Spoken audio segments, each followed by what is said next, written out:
আমাদের বিক্ষোভ এবং গণ অবস্থান কর্মসূচিও পাশাপাশি চলবে। জেলায় জেলায় পাড়ায় মহল্লায় আপনারা বিক্ষোভে নেমে আসুন এবং গণ অবস্থান তৈরি করুন এবং আমরা অতি শীঘ্রই মার্চ টু ঢাকা ঘোষণা করব।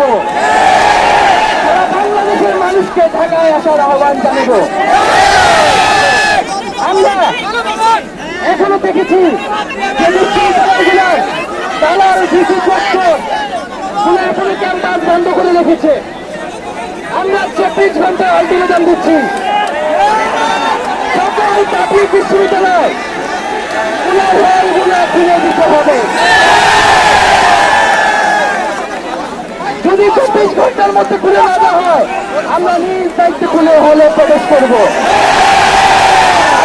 বিভিন্ন প্রান্ত থেকে এসেছে।